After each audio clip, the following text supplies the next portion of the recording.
any specifics like John Upper?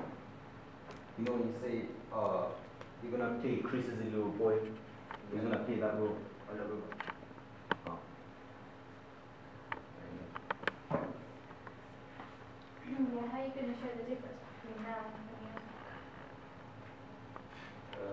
Well, first of all, we're going to have a different character playing him as a child. Well, it's going to be the scene with Chris will be in an interview room, and then when it shows you him as a child, it will be outside his house, sitting on the wall. Just thinking about that, you've got to be careful, haven't you? You don't have like a modern car goes by or something, Yeah. so you have to be very Yeah, careful. we won't involve any like cars or anything in the seats. It will be like the same. There's plenty of streets around here that look just the same as they did 30 years ago. Yeah. But yeah, it's making sure there's nothing in it that's too modern. And also like that, you've got a mother as well, haven't you? Yeah. So you must make sure she's dressed. Yeah. Who's going to play the mother? My mum. Your mother, I knew you were going to say that. So you'll have to get her to wear something she would have worn 30 years ago. Is there going to be, still keeping on that idea, quite often people use techniques to show that it's a flashback. They might show you. Have you got any ideas about how you might show very specifically that it's... As a flashback. Yeah. Well, just like make it light up the whole scene. I like make this like a sound effect, like a whoosh or something. So it would be some kind of lighting transition Yeah. between the edits sequence. Okay. I've got a couple more. In the press conference, Yes. what else are you going to need for that? You've listed all your props, and you said you're going to need interviewers. Yeah. If you think of what press conference looks like when they show on TV. We're gonna, well, spoke to Sir, we're gonna get a green screen here. Yeah. And then on that we're gonna put like we've got different sponsors and stuff that we just put onto a black sheet. Then we're gonna have a table and we're gonna sit at the table with the green screen behind us. And then we'll use microphones, obviously, cameras, and then sound effects to make it sound like people shouting out questions, etc. So you're not actually going to show the press? No, No, we'll we just show the interview table. And we'll record questions like just with the microphone and add in sound effects and then add it all in together so it sounds like it all happened at the same Yeah, time. well, that's a good idea, because just thinking about like when they show on Sky Sports News or something, actually they do just focus on the table, but you do hear shout out, so that sounds very good. You should really disguise that. It's quite difficult to get those who like press men. The other one, can you just go back to the Gloves Up logo? Where's that going to appear? Because it says Gloves Up cover. I'm not quite sure what that's for. Is that going to be on On our opening It's going to be when we sell the DVD. yeah. But is it going to be on the film as well? Is it going to be on not in the opening sequence, Oh, but right. it'll be in the film. You know, like when you see when the film starts, and it shows you the name after all the titles, etc. And they'll come up. So it will be when the film starts. Right, so it will be on there. Yeah, so that might on be the the film, film. not on the Yeah. opening sequence. Because when we've looked at things like the art title, one of the things we were looking at then was the order that the credit or the opening titles kind of happen in. It doesn't just always all happen at the same time, and it's not like a rolling credits at the beginning often, is there? But using those conventions that you've done in your research would be the way to sort of tackle that situation. Is it that most opening sequence end with the name of the film? Is it that they start with the name of the film? So perhaps that's a bit unclear at the moment, so perhaps a bit more research needs Well, to be what it is, because in our opening sequence we don't have any fighting scenes. It's just like training and stuff. The title with someone cheering looks like they just won a fight. That kind of gives the idea that there will be some kind of big fight. So it's the transition, Yeah. therefore, from it'll be coming towards the end of the opening sequence, Yeah. and then that's where the sort of story proper stuff.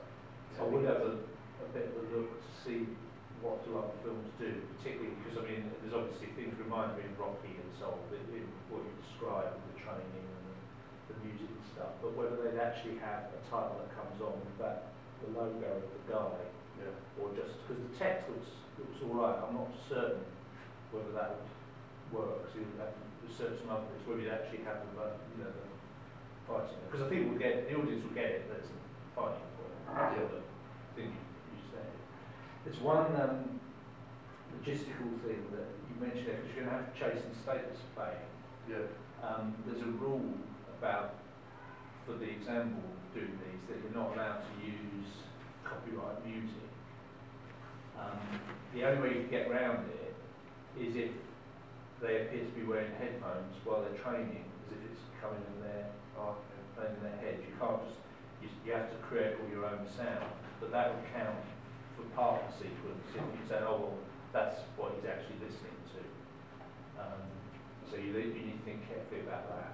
Either that, or if you want the same music for cut between two characters, you have to create something. What about, say, for example, if you're in the gym, the music in the gym was that specific song? If it's clear that it's coming from a speaker in the gym or If we something, made that work, would that be okay? you can get away with it like that, because that counts as diegetic, so it's in the world of the film. But if you just slap a copyright track over the soundtrack, that would count as breaking the rules, so that's one to think about. So there's ways, ways around it. Any other thoughts from anyone else? Generally, consensus about what you've heard? Like it? Think it's a good idea? Think it's got legs? Nods? Anyone step up and sort of say anything about that? It's a good title. I mean, it's absolutely clear. What else could you have bugs up? Got to be a fighting film. That's just a film about goalkeepers or something. It says what it is on the tin. I like it. One slight concern is 2 minutes and getting that amount of stuff and those different kind of locations and stuff in with that 1 2 minute sequence might be pushing it slightly. Presumably it's going to be quite quick. And if you thought about the editing process, how quick the edits are going to be, how Well, what we're doing for each of the training scenes, we're going to record the whole training scene. So that might be a whole 2 minutes, just that one training scene. But then when we're editing it, we're going to pick out the bit that we want so it fits with all the other different clips. So we'll only take about 5-10 seconds of each clip. Do you know what that is? What process you call that in editing? I think we probably talked about it. I'm not sure we have as a class. But it's a whole kind of idea of montage, I suppose, isn't it? Yeah. Video montage, and it's a classic thing, isn't it? Fight training montage, and there's loads of brilliant parodies and stuff like that you can check out on YouTube to get some good research and stuff as well.